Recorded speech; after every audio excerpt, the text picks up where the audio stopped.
this setting of Watch Dogs 2, we wanted to have a different vibe. So our San Francisco keeps all the important parts of the Bay Area. And there's a different feel, different vibe, a different look to all of the areas of our world. We wanted to kind of represent all these different areas and the different collections of people that live in these areas and what their lifestyles and their personalities are like. So we're building a game where basically it's almost a simulation.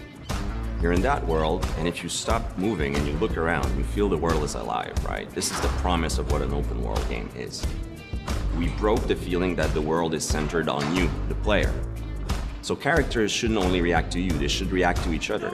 You know, maybe people start fights. Maybe someone calls the cops on someone else than you. Maybe a dog barks after someone else and chases him down the street. You need to feel as if this city is alive, even if you do nothing. And then if you start doing things, if you start playing in the world, the city should react to what you're doing. It should feel normal. It should surprise you also in how it reacts. We were really interested in the city itself. It almost feels like the Wild West of technology. And how couldn't you set something in the Wild West of technology? It's a world that has a lot of potential for gameplay. I mean, if you're a hacker and you go in Silicon Valley, The player create his own solutions. we're adding a lot more depth to hacking. So you have a lot more control, a lot more flexibility in how you hack the world. So one big category of hacking in Watch Dogs 2 is the entire branch of pushing remote controls to its limit. One of the big things on Watch Dogs is hacking vehicles. I think this is a real game changer because vehicles are everywhere in the world, and if you can hack into the drive system of a car, you can pretty much drive it wherever you want. So making sure if you see a forklift in the world, it shouldn't be a forklift. You can just like move the box up, down. You should, just like a camera, press a button and become that thing. One of the core things that we're doing is we're opening up the game with Watch Dogs 2. You can hack every character. You can hack every car in the game. And you can hack most of the electronics within the city. So that's a lot of potential targets for hacking. And that's not even counting your own tools. Well, in Watch Dogs 2, we brought in a lot more toys and things to play with because we wanted to embrace the maker culture. DedSec have these really interesting, intricate guns. They're built on a 3D printer. Basically the cutting edge technology of 3D printing, which is actually building it with metal.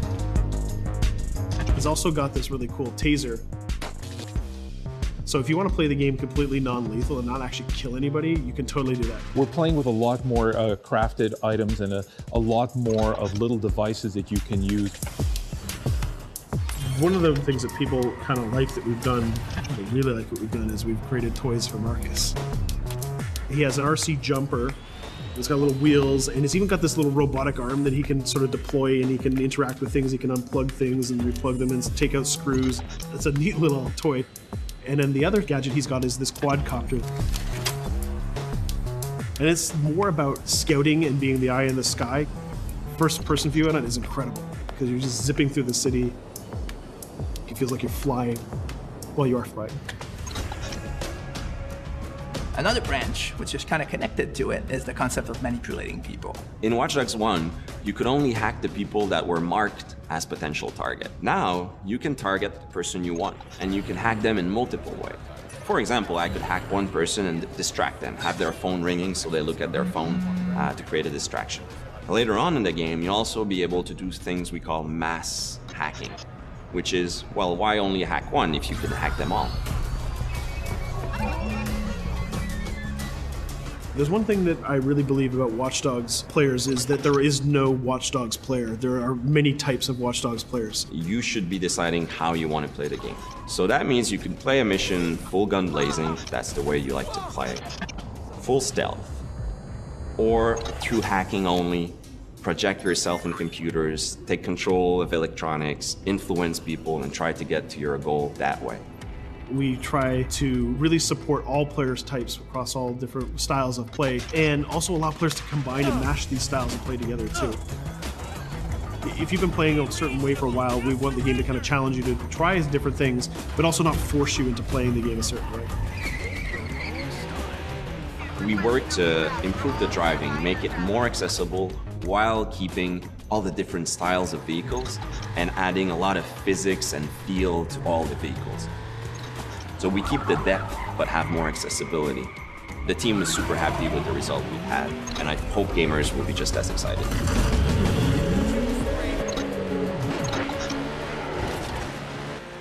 We are very excited by the potential of what we call seamless online. We start doing that in Watch Dogs 1, so we're expanding on that. We cross path with friends in the city. So you playing in single player and you're crossing path with another player who's also playing in single player. Both of you are members of DedSec, so you're friends, and you can just walk up to each other, you'll say hello, hit the button, and form a co-op team. And what we're going to be showing in the next couple of months is an example of how those things work together to create magical gameplay moments.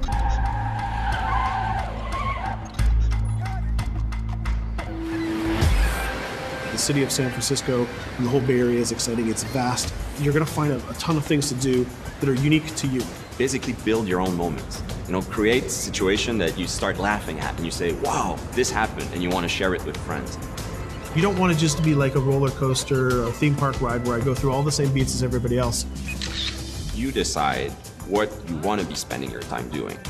That can be multiplayer, that can be focusing on stories, that can be just exploring the world. Whichever activity you do, we're going to make sure you get rewarded to get you closer to the end game. That's kind of the promise we're making to gamers.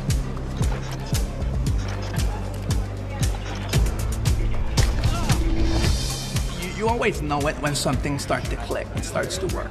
Everything changed. You stop seeing individual components, animations, or texture maps or vehicles. You just start to see the experience as a whole.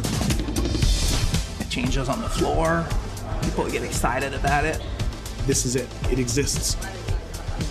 We are always making the game with the player in mind. They have always been the driving force. When you come with a sequel that really earns its due, that really does a lot of new things, that has a lot of surprises, it's a great feeling. In the end, there's nothing more accurate than this. Looking at something, trying to understand it, solely for up with the system.